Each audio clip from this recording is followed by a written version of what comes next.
do nosso propósito de vida. Então, assim, é muita coisa que a gente já aprende num livro como esse. Amém? Então, vamos fazer o seguinte. Vamos ler o capítulo 19 de João, um capítulo poderoso, onde Deus fala muito ao nosso coração através da crucificação de Jesus. Esse aqui é o momento mais importante da história da humanidade. É o momento onde tudo foi consumado. Então, algumas coisas que a gente aprende aqui são extremamente importantes e de impacto eterno. Por isso que é muito importante a gente conhecer o capítulo 19 de João. Então, a gente vai ler. A gente vai explicar aqui, no final a gente vai orar alguns segredos, algumas coisas a respeito do Evangelho de Jesus e da crucificação, do que nós recebemos, do que significa isso aqui. É muita coisa que está aqui para a nossa vida. Amém? Então vamos ler o capítulo 19 de João, mas como eu sempre falo, não é uma leitura qualquer, não é um livro qualquer, é a voz do próprio Deus falando ao nosso coração. Então vamos orar. Vamos falar com o Pai para que o Espírito Santo possa ministrar ao nosso coração a palavra de Deus. Amém? Pai, em nome de Jesus, que nessa noite o Senhor fale ao nosso coração através da Tua palavra, que é a boa semente. Faça do nosso coração um terreno fértil para receber a Tua palavra, para receber a Tua semente. Que essa semente possa produzir e dar frutos em nome de Jesus. Abre os nossos ouvidos espirituais, os nossos olhos espirituais e que o Espírito Santo ministra ao nosso coração, em nome de Jesus. Amém e amém. Então vamos para a nossa leitura, em nome de Jesus. Você que ainda não é inscrito ou inscrita no canal, se inscreva aí. Estamos lendo um capítulo de João por dia. Os outros capítulos já estão salvos na playlist aqui no canal. Esse mês de abril vamos lançar um curso de crescimento no Evangelho, 100% gratuito. Então vale a pena você estar aqui, aprender mais e mais sobre o Evangelho. Amém? Por isso, Pilatos tomou Jesus e mandou açoitá-lo. Os soldados teceram a coroa de espinhos e a puseram na cabeça de Jesus. Também o vestiram com um manto de púrpura, de acordo com o que está em Marcos 15 também. Chegavam-se a ele e diziam: "Salve, rei dos judeus!" e davam-lhe bofetadas. Pilatos saiu outra vez e disse aos judeus: "Eis que eu o apresento a vocês, para que saibam que não encontro nele crime algum." Então aqui também está lá em João capítulo 18, né? Que Pilatos ele se recusa ali a crucificar Jesus porque não encontrava nele crime, mas os judeus escolheram Barrabás. Então Jesus saiu trazendo a coroa de espinhos e o manto de púrpura. E Pilatos lhe disse: "Eis o homem." Quando viram Jesus, os principais sacerdotes e os seus guardas gritaram: "Crucifique! Crucifique!" Pilatos repetiu: "Levem-nos daqui vocês mesmos e o crucifiquem, porque eu não encontro nele crime algum." Então, por 3 vezes, capítulo 18, uma vez, e aqui no capítulo 19, por 2 vezes, Pilatos diz: "Eu não vejo nele crime algum." E quando é 3 vezes na Bíblia, eu não sei se você sabe, mas é uma confirmação. Então, Pilatos confirmou que, de fato, não havia crime em Jesus. Os judeus responderam: "Temos uma lei, e segundo essa lei, ele deve morrer, porque se fez filho de Deus", né? De acordo com o que Jesus falava. E lá em Levítico diz que seria blasfêmia. Levítico 24 diz que se alguém se dissesse filho de Deus era uma blasfêmia e ele deveria ser morto pela lei. Pilatos, ouvindo tal declaração, ficou ainda mais atemorizado e, entrando outra vez no pretório, perguntou a Jesus: "De onde você é?" Mas Jesus não lhe deu resposta. Então Pilatos o advertiu: "Você não me responde? Não sabe que eu tenho autoridade tanto para soltar você como para crucificá-lo?" Jesus respondeu: "O Senhor não teria nenhuma autoridade sobre mim se de cima não lhe fosse dada. Por isso, quem me entregou ao Senhor tem maior pecado." Olha só que interessante isso aqui. Jesus está dizendo que existe um pecado maior do que outro. Você já ouviu aquela expressão que muitos falam: não existe pecadinho e nem pecadão? Mas aqui a gente está falando de Jesus dizendo que quem entregou ele para Pilatos tem um pecado maior. E quando a gente vai ler a Bíblia, a gente vai ver que existe pecado que é para a morte e pecado que não é para a morte. E a gente vai ver que todo pecado é perdoado, exceto a blasfêmia contra o Espírito Santo. Então entenda que Jesus está dizendo que quem entregou ele para Pilatos tem um pecado maior. O apóstolo João vai dizer em uma das suas cartas que existem pecados que são para a morte, e Jesus diz que a blasfêmia contra o Espírito Santo é um pecado que não tem perdão. Então nós estamos vendo que existe uma classe de pecado que é maior. E eu vou falar o que é essa classe de pecado baseada em João capítulo 3. Você lembra que eu disse que eu ia conectar João capítulo 19 com João capítulo 3? Você vai ver o tanto que se conecta algumas coisas aqui. Porque João capítulos 1 a 3, ele está falando da missão maior de Jesus, de nos tornar filhos de Deus, de nos dar um novo nascimento para a gente nascer do Espírito, da água e da vida. E isso é concretizado na cruz, aqui em João capítulo 19. A gente vai entender muito isso. Por isso que é extremamente importante a gente entender o capítulo 19 de João, que é esse capítulo da crucificação. Então existe um pecado que é maior, que é o pecado de alguém que entregou Jesus na mão de Pilatos, que é o pecado que é para a morte, que João disse lá nas suas cartas, e que é o pecado da blasfêmia contra o Espírito Santo, que eu vou ensinar de vez o que é o pecado da blasfêmia contra o Espírito Santo para a maioria aqui entender. A partir desse momento, Pilatos queria soltá-lo, mas os judeus gritavam: se você soltar esse homem, não é amigo de César. Todo aquilo que se faz rei é contra César. Olha aqui, você lembra do episódio da moeda, onde Jesus disse assim: quem está aí na moeda? Aí os discípulos disseram, os homens disseram, é César. Então ele diz: dai a Deus o que é de Deus e a César o que é de César. Jesus está fazendo um paralelo aqui. César representa o mundo e ele representa o reino de Deus. Então César representa a figura do mundo, representa o sistema desse mundo. Você lembra em João capítulo 18 que Jesus disse: o meu reino não é desse mundo. Então aqui ele está dizendo, eles estão dizendo o seguinte: você não pode soltar ele porque ele está dizendo que é rei. E só existe um rei que é César. Então naquele contexto de Roma, naquele contexto para os judeus, o rei do mundo era César. Mas o rei de toda a terra é Jesus. Então eles estão se opondo ali. Versículo 13. Quando Pilatos ouviu essas palavras, trouxe Jesus para fora, sentou no tribunal no lugar chamado Pavimento, em hebraico Gabatá. E era a preparação da Páscoa por volta do meio-dia. E Pilatos disse aos judeus: eis aqui o rei de vocês. Eles, porém, clamavam: fora, fora, crucifique-o. Então Pilatos perguntou: devo crucificar o rei de vocês?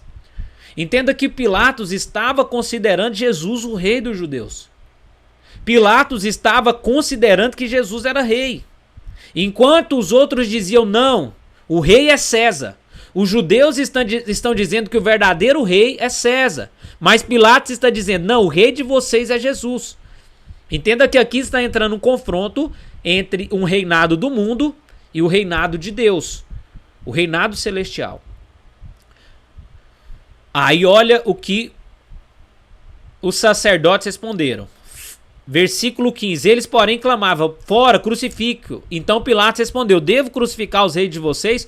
Os principais sacerdotes responderam: não temos rei senão César. Então Pilatos entregou Jesus para ser crucificados e eles o levaram.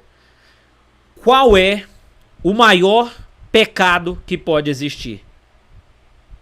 Qual é o maior pecado que alguém pode cometer? O pecado é, olha isso aqui, o que os judeus falaram que fez Pilatos de vez entregar Jesus para ser crucificado? Eles responderam: não temos rei senão César. O que eles estavam dizendo? Eu não sou do reino de Deus. Eu não sou do reino celestial. Eu sou do reino do mundo. E esse mundo jaz no maligno. Você lembra lá em João capítulo 3, onde Jesus disse: aquele que crê em mim será salvo, mas quem não crê já está condenado, porque não crê no unigênito de Deus. Vamos voltar lá só para a gente entender. A gente precisa voltar lá em João capítulo 3 para a gente entender que pecado maior é esse aqui e que a gente não pode cometer. João capítulo 3, eu vou ler aqui a partir do versículo 17.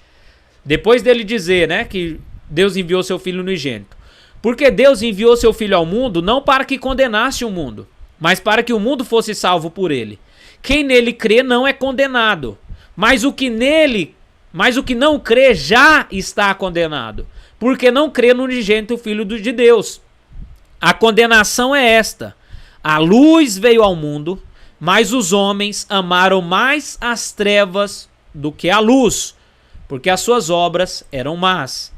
Então o pecado maior que existe não é a mentira, não é a imoralidade sexual, não é nada disso. Tudo isso a gente é perdoado. Tudo isso é lavado no sangue do Cordeiro. Tudo isso, para quem crê em Deus, tem perdão. Tem uma nova chance, tem uma nova oportunidade.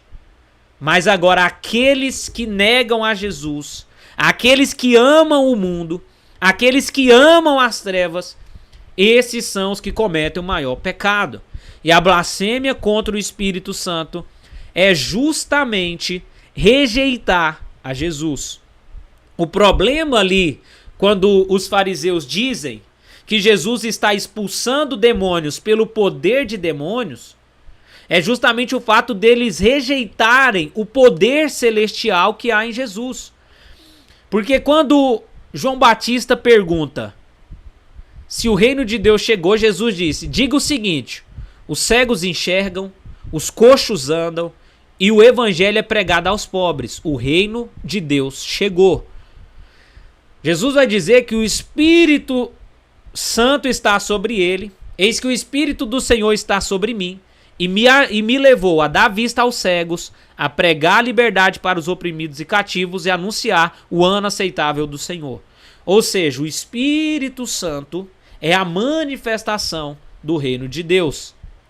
E quando eu nego a Jesus, eu estou negando o Espírito Santo e a manifestação do reino de Deus. Então a rejeição a Jesus, o endurecimento contra Jesus é a blasfêmia contra o Espírito Santo. É por isso que é um pecado que não tem perdão. Amém? Eduardo Danielski, obrigado pela oferta, viu? Obrigado, ofertou aí na minha vida, que Deus te abençoe. Obrigado você também que sempre oferta aqui. Então você está entendendo que o maior pecado que existe, o pecado que é para a morte e a blasfêmia contra o Espírito Santo é a rejeição a Jesus e ao Espírito de Deus que está nele. Então aqui os judeus disseram de vez: não temos rei senão César. Então, Léo, qual que é o pecado que não tem perdão? O pecado de amar ao mundo. O pecado de amar as trevas. Então, Léo, eu aceitei Jesus, eu entreguei minha vida para Jesus, mas eu caí em fornicação. Você tem perdão. Léo, eu aceitei Jesus, eu sou um homem casado, uma mulher casada, mas infelizmente eu cometi adultério. Você tem perdão. Léo, eu sou uma pessoa, entreguei minha vida para Jesus, mas em um determinado tempo da minha vida eu fui muito mentiroso, eu comecei a mentir demais. Você tem perdão. Ah, mas foi depois que eu batizei. Você tem perdão. Ninguém vai ser perfeito, ninguém vai conseguir viver sem pecado. A Bíblia diz que aquele que diz não ter pecado faz de Deus mentiroso, porque o próprio Deus disse que não existe ninguém que cometa pecado. Mas se eu amar o pecado, eu me entregar ao pecado, porque uma coisa é você cair numa fornicação. A tentação veio e você caiu. Outra coisa é você viver na prática da fornicação. Isso mostra uma rejeição a Jesus e um amor ao pecado. Uma coisa é você ter mentido. Outra coisa é a mentira ser parte da sua vida. Uma prática que você tem na sua vida. Então isso te torna alguém que ama esse pecado. E para isso é uma rejeição. Ah, Léo, mas eu pequei hoje, daqui 3 meses eu pequei, daqui 6 meses eu menti de novo. Em relação ao pecado da mentira. Mas é algo que faz parte do seu dia a dia, que você está sempre mentindo, que você tem que vigiar. Tem que tomar cuidado. Então um pecado que é repetido, um pecado que é desejado, um pecado que eu faço querendo fazer ele, um pecado que eu planejo. Então esse é um pecado que evidencia uma rejeição a Jesus. Então eu preciso tomar cuidado em não amar mais as trevas do que a luz, em não amar ao mundo, a não estar debaixo do mundo. Porque essa foi a condenação dos fariseus. Essa foi a condenação dessas pessoas. Eles disseram: nós não temos rei senão César. E eu pergunto: quem governa a sua vida? É o pecado? Quem é o seu rei? É César? É o mundo? Então nós precisamos tomar cuidado com isso. No final eu vou ler algo que João disse em uma das suas cartas que está correlacionado com isso aqui. Amém? Versículo 17. Eles foram entregues, para crucificar Jesus. Jesus, carregando ele mesmo a sua cruz, saiu para o lugar chamado Calvário, Gólgota em hebraico. Ali o crucificaram e com ele outros dois, um de cada lado, e Jesus no meio. Pilatos escreveu também um título no alto da cruz. O que estava escrito era: Jesus Nazareno, o rei dos judeus. Pilatos não voltou atrás. Pilatos disse: então tá bom, se vocês estão dizendo que o rei de vocês é César, eu vou aceitar. Porque vocês estão declarando, mas mesmo assim, na escrita, acima do nome de Jesus, Pilatos escreveu: Jesus Nazareno, o rei dos judeus. Muitos judeus leram esse título porque o lugar em que Jesus havia sido crucificado era perto da cidade e estava escrito em hebraico, latim e grego, para não ter dúvida para ninguém. Os principais sacerdotes dos judeus disseram a Pilatos: não escreva rei dos judeus, e sim, ele disse: sou rei dos judeus. Pilatos respondeu: o que eu escrevi, escrevi. Os soldados, pois, quando crucificaram Jesus, pegaram as roupas dele e dividiram em 4 partes, uma para cada parte, uma para cada soldado, e pegaram também a túnica. A túnica, porém, era sem costura, toda tecida de alto a baixo. Por isso os soldados disseram uns aos outros: não a rasguemos, mas vamos tirar sorte para ver quem ficará com ela. Isso aconteceu para que se cumprisse a escritura que diz: repartiram entre si as minhas roupas e sobre a minha túnica lançaram sortes. Isso está lá em Salmo 22, verso 18. Então aqui o que a gente entende, e algo que às vezes não é retratado nos filmes, nos desenhos que a gente vê sobre Jesus. Jesus foi crucificado nu. Eles tiraram as roupas de Jesus, eles tiraram a túnica de Jesus, e Jesus ficou completamente exposto na cruz. Jesus teve a sua vergonha exposta. Você lembra que quando o homem pecou no jardim, a Bíblia diz que ele teve medo, que ele teve vergonha, que ele começou a se cobrir com as folhas de figueira. Ele começou a se cobrir. É o que eu e você sente quando nós pecamos. Nós nos sentimos indignos, nós nos sentimos nus, nós nos sentimos envergonhados. O pecado nos envergonha. O pecado revela a nossa nudez, o quanto a gente é falho, o quanto a gente é pecador. O pecado nos humilha. É isso que o pecado faz. É isso que o pecado traz sobre a nossa vida. Quando Deus diz para nós assim: não peque, Ele não está criando regras para que eu e você obedeça a Ele. Ele está criando uma proteção daquilo que o pecado causa na nossa vida. Então Deus não faz isso simplesmente por fazer. Deus faz isso para nos proteger. As leis e os princípios nos protegem. Então o pecado, ele causa medo, ele causa culpa, ele causa condenação, ele traz peso sobre a nossa vida, ele traz vergonha. Só que Jesus decidiu tomar sobre ele toda a nossa vergonha ao ser crucificado nu.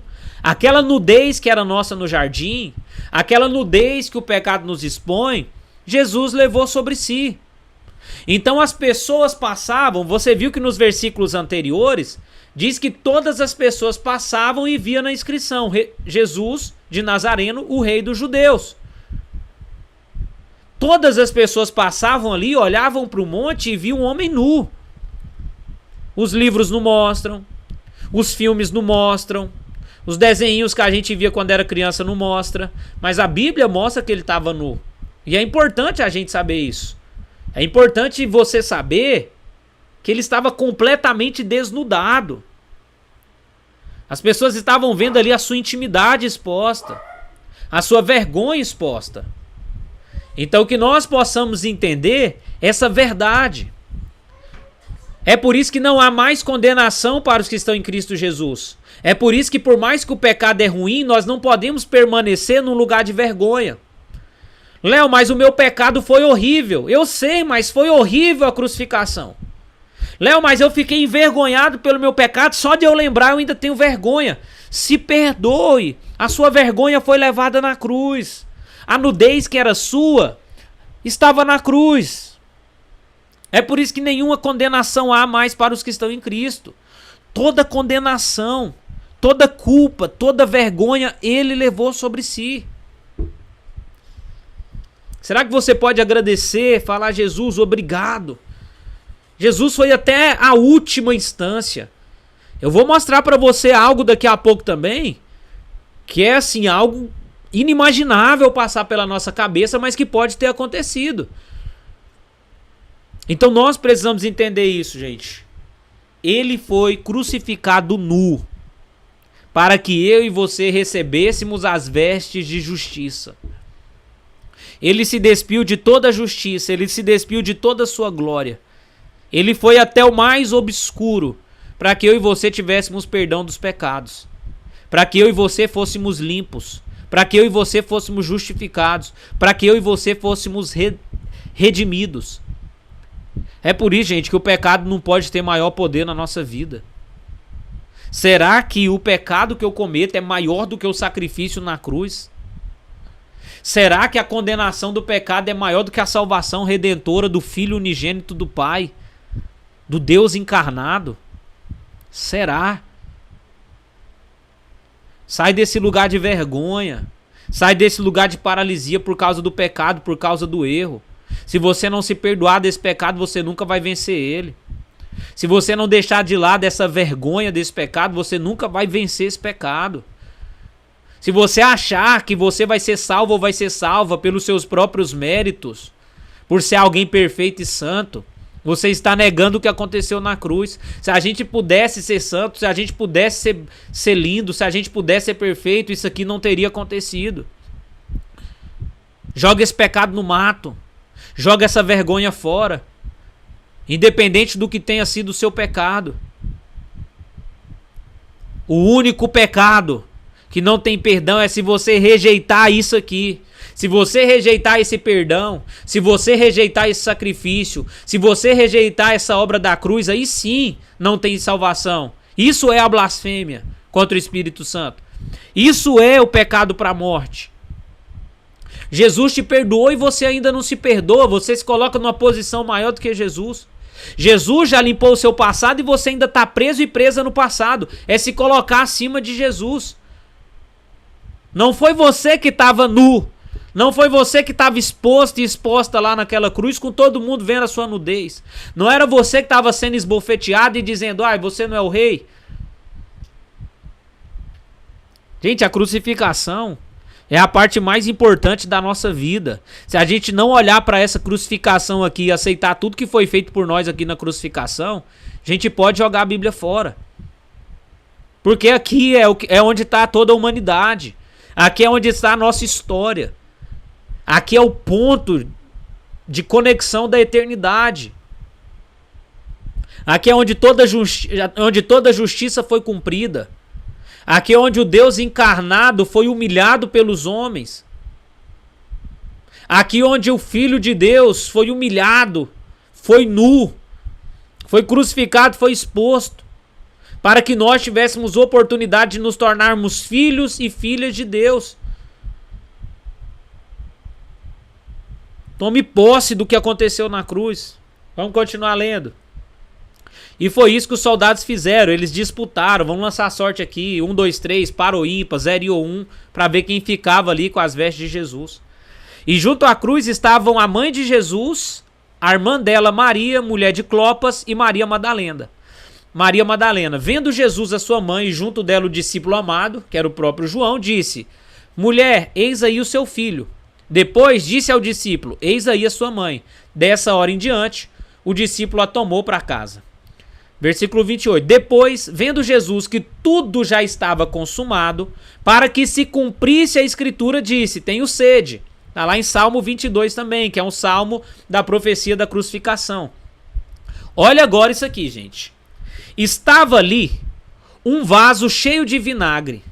Embebedaram de vinagre uma esponja e fixando num caniço de sopo, aproximaram-se a esponja da boca de Jesus. Quando Jesus tomou o vinagre, disse: está consumado. E inclinando a cabeça, inclinou o espírito. Entregou o espírito. Inclinando a cabeça, entregou o espírito. Agora vamos lá, gente. Vamos entender o que está acontecendo aqui. O Gólgota era o lugar público de realizar a crucificação.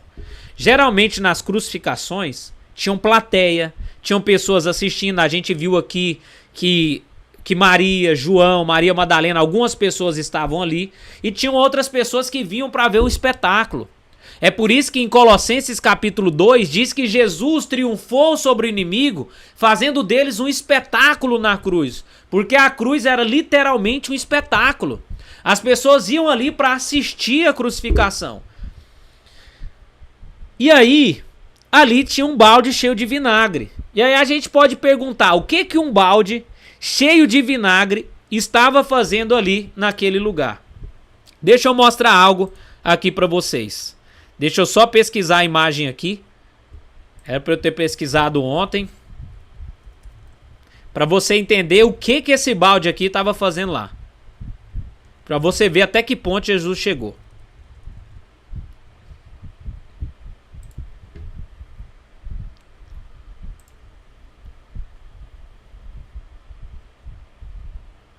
Deixa eu ver se você vai conseguir ver aí. Deixa eu organizar aqui.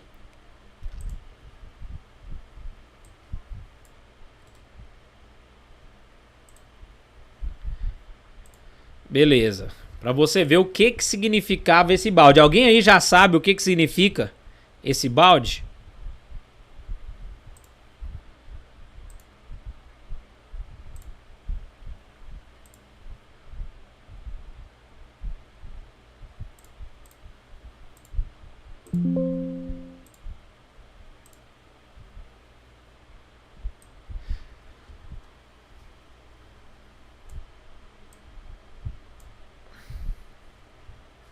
Alguém aí já imagina o que seria esse balde? Ó, o Jonathan falou assim, ó, era um recipiente com fezes e urina. Os romanos usavam isso para limpar. Exatamente. Deixa eu mostrar aqui a imagem para vocês. Eu vou crescer ela aí na...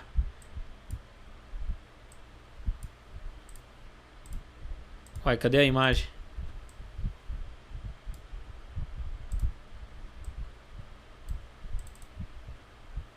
Ok. Era pra imagem estar aparecendo aqui. Deixa eu subir a imagem aqui então, pra você ver. Porque a imagem que eu coloquei, ela não subiu. Tá vendo essa imagem aqui, ó, desse banheiro público? Esse aqui era um banheiro público da época, chamado de latrina.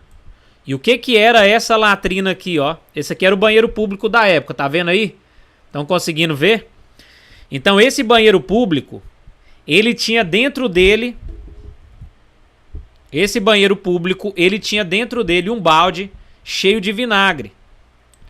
Então esse balde cheio de vinagre era utilizado o seguinte, como que acontecia na época? Deixa eu explicar aqui para vocês. Então eles chegavam lá para fazer suas necessidades e como naquela época não tinha papel higiênico, né, não tinha a estrutura que a gente tem hoje, eles tinham esse recipiente que ficavam lá com vinagre. Então eles mergulhavam esse cabo com isopo no vinagre e limpavam suas partes. Era isso que eles faziam nessa latrina. Quando Jesus teve sede na cruz, muitos acreditam que o que eles fizeram foi pegar dessa água, desse balde e colocar na boca de Jesus. O ápice da humilhação de Jesus, o ápice de tudo que existe de mais terrível aconteceu ali naquele momento. E foi exatamente nesse momento que Jesus praticamente disse assim, não tem mais o que fazer. Por isso que ele diz, quando Jesus tomou o vinagre, ele diz, está consumado. É como se Jesus tivesse tomado a água de esgoto para nos dar a água da vida. Então assim, gente, isso aqui é algo que alguns estudiosos consideram que aconteceu na época. porque não fazia sentido ter um balde com vinagre lá. O único balde de vinagre que poderia ter lá era ligado a essa questão do banheiro. Então, quando nós entendemos isso aqui, nós podemos achar que chegou no ápice, no ponto máximo de humilhação de Jesus. E, gente, o nível de ódio, o nível de raiva, de tudo que eles estavam contra Jesus, isso aqui faz muito sentido. E Jesus, que de acordo com essa teoria, tomou a água de esgoto, falou para mim e para você, venha, beba de graça da água da vida. Tudo que nós temos a oferecer para ele é a nossa podridão. Tudo que nós temos para oferecer para ele é essa pessoa pecadora que nós somos. Mas ele olha para mim e para você, eu te ofereço a água da vida. E eu pergunto para você nessa noite, você quer tomar dessa água da vida? Você toma posse dessa água da vida? Isso é maravilhoso, gente. Isso é maravilhoso. Isso não é afirmado aqui na Bíblia, mas é uma teoria que faz muito sentido. E nós precisamos entender isso. Precisamos entender o nível de ira e de ódio que se repousou sobre Jesus ali na cruz. O tanto que o mundo odiou Jesus. A Bíblia diz que no Getsêmani ele suou sangue. E aqui a gente vai ler algo que aconteceu também.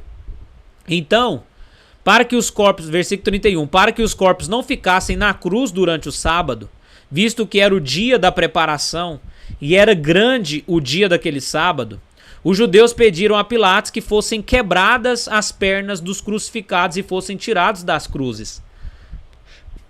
Os soldados quebraram as pernas dos homens que tinham sido crucificados com Jesus, primeiro um, depois o outro. Quando, porém, chegaram a Jesus, vendo que já estava morto, não lhe quebraram as pernas, mas um dos soldados lhe abriu o lado com uma lança, e logo saiu sangue e água.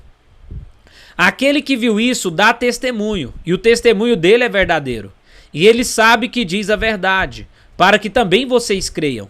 E isso aconteceu para que se cumprisse a escritura, nenhum dos seus ossos foi quebrado.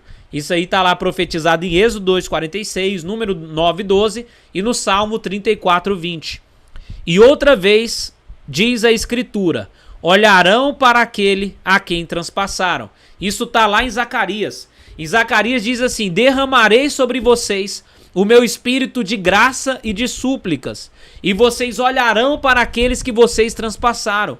Quando o sangue e a água é derramada aqui de Jesus, é o espírito de graça e de súplica sendo derramada. A água representando essa graça que nos lava, essa graça que nos livra, essa graça que nós podemos beber. Venha e beba de graça da água da vida. Então a graça que nos salva, a graça que nos dá a oportunidade de vida eterna, a graça encontrada em Jesus é essa graça que foi derramada quando eles o transpassaram. Pelas suas feridas nós somos curados. Ele foi moído pelas nossas transgressões, castigados pelas nossas iniquidades. O castigo que nos traz a paz estava sobre ele. Pelas suas feridas nós somos furados. Ele foi moído e afligido. Como ovelha muda não abria sua boca. Ele foi transpassado por causa das nossas transgressões. Então tudo isso aconteceu na cruz para que eu e você fôssemos salvos, para que o nosso pecado fosse perdoado. Por isso que as nossas obras não nos salvam. Por isso que a gente não é salvo por ser perfeito, a gente não é salvo por ser santo. A gente é salvo por causa de tudo que foi feito na cruz. Isso é graça. Esse foi o espírito de graça e de súplica derramado na cruz. A partir do momento que nós recebemos dessa graça, a partir do momento que nós recebemos dessa salvação, é que nós passamos a nos santificar, é que nós passamos a viver como salvos e a praticar boas obras. Não para ser salvo, mas porque nós fomos salvos. Amém? Versículo 38. Depois disso, José de Arimateia, que era discípulo de Jesus, ainda que em segredo, porque tinha medo dos judeus, pediu a Pilatos permissão para tirar o corpo de Jesus. E Pilatos deu permissão. Então José de Arimateia foi e retirou o corpo de Jesus. E Nicodemos, lembra do capítulo 3, que a gente está conectando aqui o capítulo 3 com o capítulo 19?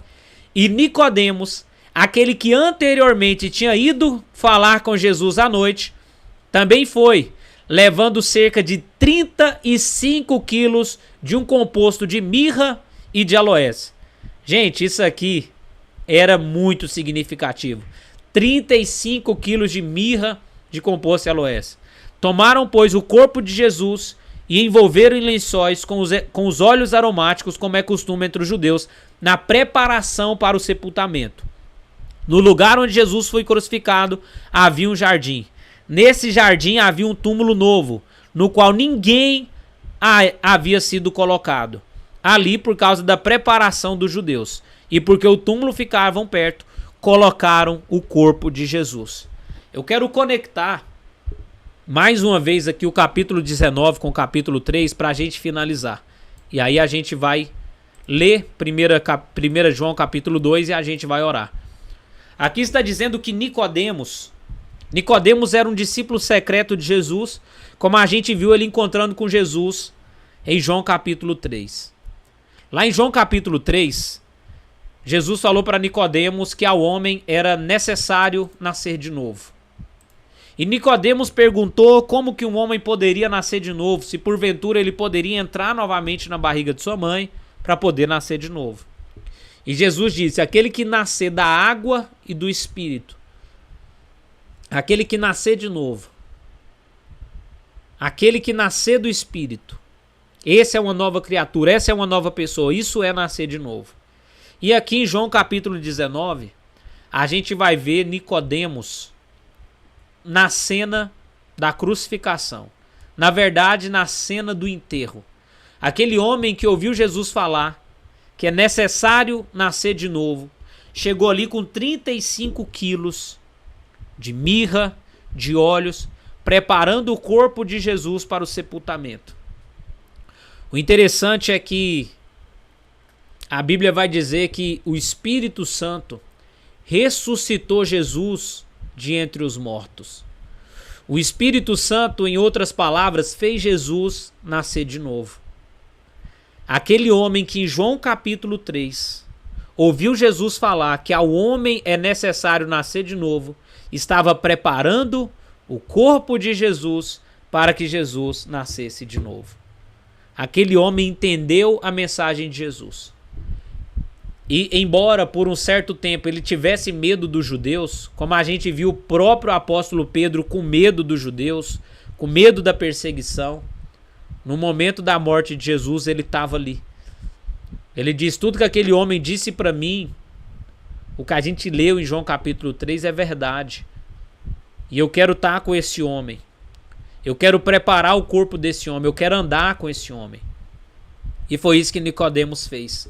Então Nicodemos se tornou um discípulo de Jesus. Junto com José de Arimateia, eles prepararam aquele corpo, sepultaram aquele corpo. Isso é muito importante porque eu e você precisamos entender a necessidade de nascer de novo. A necessidade de abandonar a nossa vida de pecado, de abandonar a nossa vida no mundo e viver a vida que Jesus tem para nós. E eu pergunto para você nessa noite, essa é a vontade da sua vida? Nascer de novo, caminhar com Jesus, estar preparado para ver a ressurreição de Jesus? Ali Nicodemos estava preparando o corpo de Jesus para a ressurreição. Embora Jesus recebesse um corpo glorificado, mas simbolicamente ele estava preparando aquele corpo. A Bíblia diz em Colossenses capítulo 3 que uma vez que vocês ressuscitaram com Cristo, pensem nas coisas que são do alto, onde Cristo está assentado à direita de Deus. Não fique com a cabeça no mundo. Não fique com a cabeça em César. Não fique com a cabeça nesse sistema caído. Coloque a cabeça e a mente de vocês em Deus. Amém? Ailton Laurentino, obrigado pela oferta, viu? Que Deus abençoe sua vida, Deus abençoe seu coração, sua família. Vamos ler o que o próprio apóstolo João diz lá em 1 João capítulo 2. O mesmo João que viu aqui a crucificação. O mesmo João que viu aqui os fariseus, os religiosos, o povo daquela época dizer, solta Barrabás, que viram eles dizerem, o nosso rei é César, o nosso reino é do mundo. Olha o que ele vai dizer em João, capítulo 2, a partir do versículo 15. Não se deve amar o mundo. Não amem o mundo, nem as coisas que há no mundo. Se alguém amar o mundo, o amor do Pai não está nele. Porque tudo o que há no mundo, os desejos da carne, os desejos dos olhos e a soberba da vida, não procede do Pai, mas procede do mundo. Esse soberba da vida aqui também é traduzido como ostentação dos bens. Não procede do Pai, mas do mundo. Ora, o mundo passa, bem como os seus desejos, mas aquele que faz a vontade de Deus permanece para sempre. Olha o que interessante o versículo 15 para a gente finalizar essa live de hoje. Não amem o mundo, nem as coisas que há no mundo. Se alguém amar o mundo, o amor do Pai não está nele. Esse é o pecado maior, amar o mundo. João 3,19. E a condenação é esta: a luz veio ao mundo e os homens amaram mais as trevas do que a luz.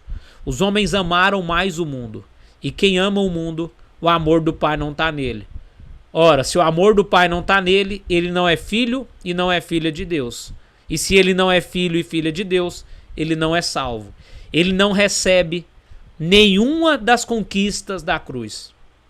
Muito pelo contrário, ele recebe o julgamento final. Então nós precisamos entender exatamente isso aqui. Exatamente a mensagem principal que é mostrada na cruz. E qual que é a mensagem principal mostrada na cruz? Tudo o que Deus fez por amor de vocês, entregando o Filho, crucificando, humilhando. A Bíblia diz em Isaías 53 que a Deus agradou moê-lo. Deus moendo o Filho. Deus fazendo tudo, rasgando seu Filho ao meio, transpassando o seu Filho. Tudo que aconteceu ali é para que os filhos e filhas de Deus amassem o Filho. Tudo. Vocês estão vendo tudo que foi feito? É para que vocês o amem. Então não existe coisa pior do que eu e você amar ao mundo mais do que amar o Filho. É por isso que esse é o pecado maior. E a pergunta para mim e para você nessa noite é: vocês amam a Cristo ou vocês amam o mundo? E essa é uma pergunta sincera que eu e você precisamos responder todos os dias. Quando fala da volta de Jesus, será que eu penso assim, nossa, cara, eu nem realizei muita coisa ainda que eu poderia ter realizado aqui na Terra? Jesus poderia voltar depois que eu casasse, depois que eu comprasse minha casa, depois que eu ficasse rico, depois que... Tem gente que pensa assim, cara, eu conheço gente que pensa assim. Ama mais o mundo. Tem gente que tem a fé baseada no mundo. Tem uma busca por Jesus baseada no mundo. E eu e você, cristãos, que entendem esse sacrifício da cruz e tudo que foi feito na cruz, precisamos tomar essa decisão. Se nós amamos a Jesus ou se nós amamos o mundo. Se nós vamos continuar nos rendendo ao pecado, nos rendendo à fornicação, nos rendendo à imoralidade, nos rendendo à pornografia, nos rendendo aos males que existem no mundo, ou nós vamos amar a Jesus. Nós vamos aceitar o sacrifício da cruz.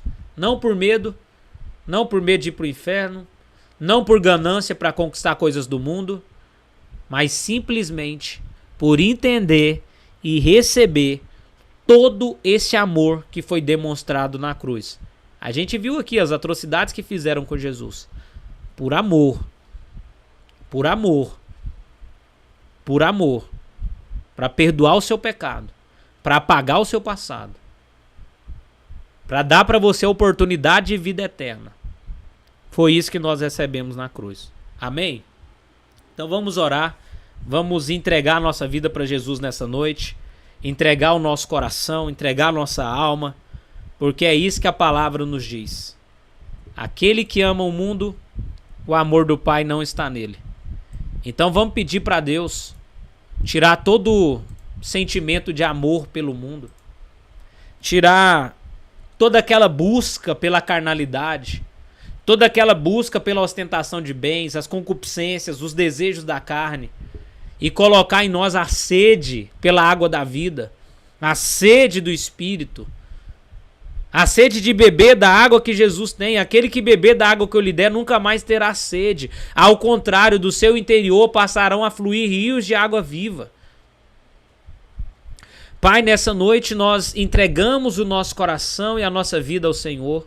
Nós pedimos, Pai, que assim como o Senhor diz em Colossenses capítulo 3, façam morrer a natureza terrena de vocês, que nós possamos fazer morrer, Pai, a nossa natureza terrena, a nossa natureza que deseja que o nosso rei seja César, que deseja que o nosso rei seja do mundo, que quem governa a nossa vida seja Mamon, seja o dinheiro, seja o mundo.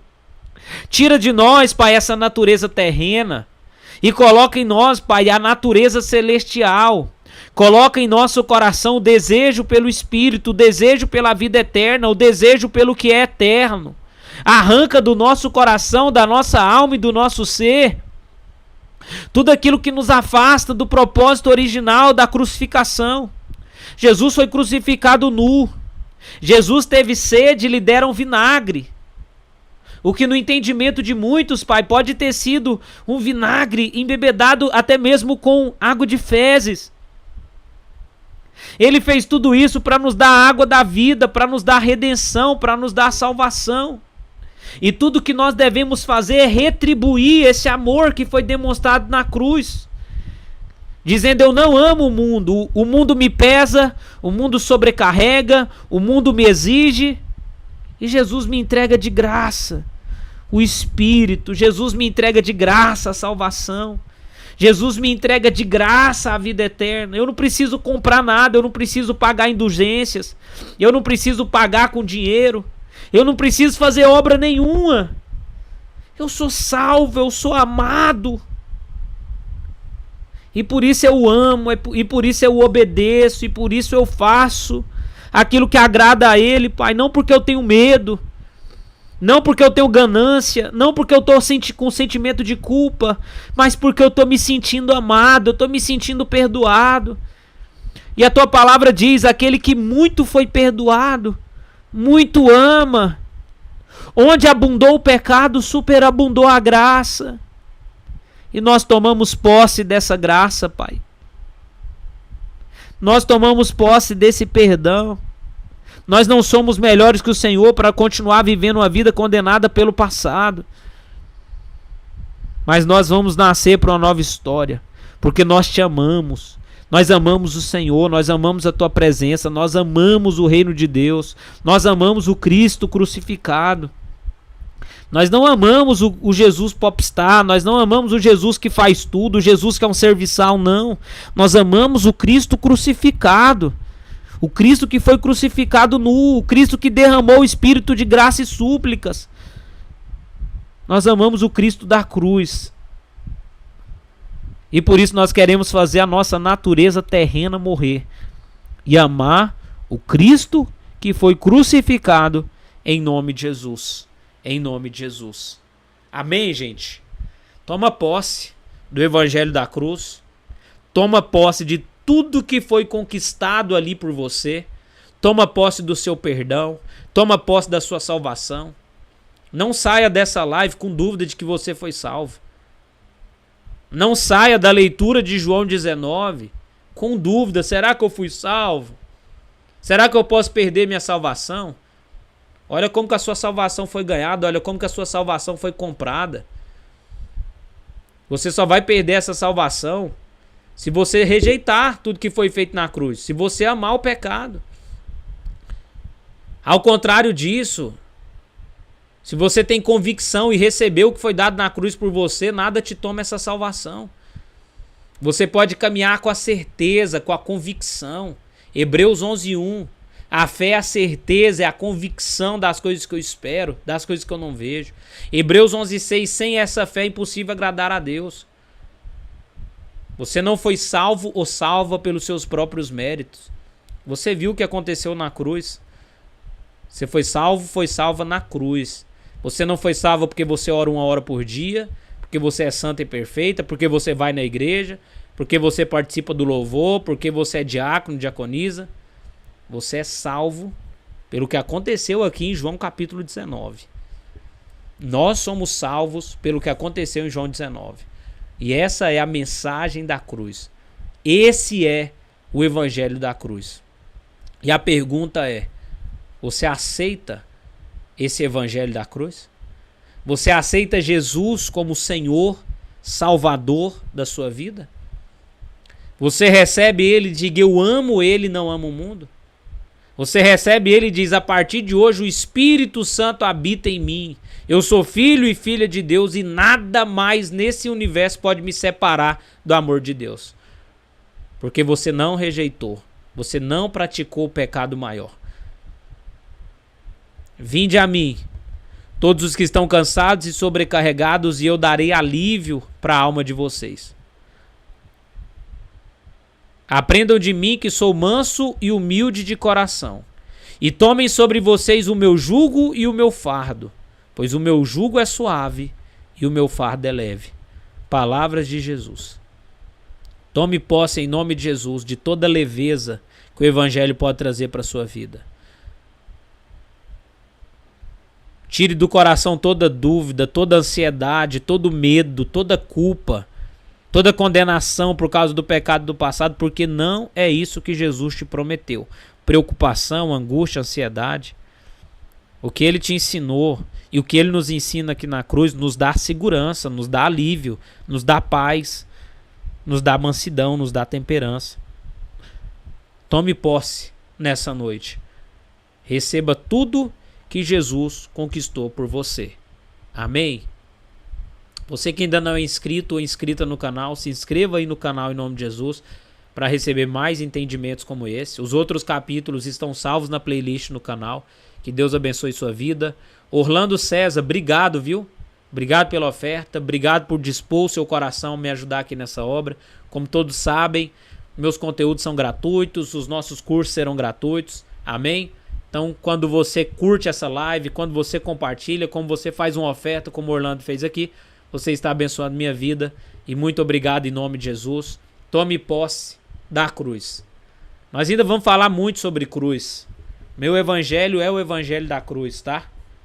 Mas que hoje fique firmado no seu coração tudo que Jesus conquistou por você. Amém? Então vamos finalizar. Que Deus abençoe sua vida, Deus abençoe sua alma, o seu coração. Medite. Medite bastante. Se ame. Receba o amor de Deus. Ame a Deus. Se perdoe. Se livre dessa culpa. Se livre dessa condenação. Abrace o que Jesus tem para sua vida, em nome de Jesus. Que Deus abençoe sua vida, que Deus abençoe seu coração. Nos vemos amanhã, João capítulo 20, em nome de Jesus.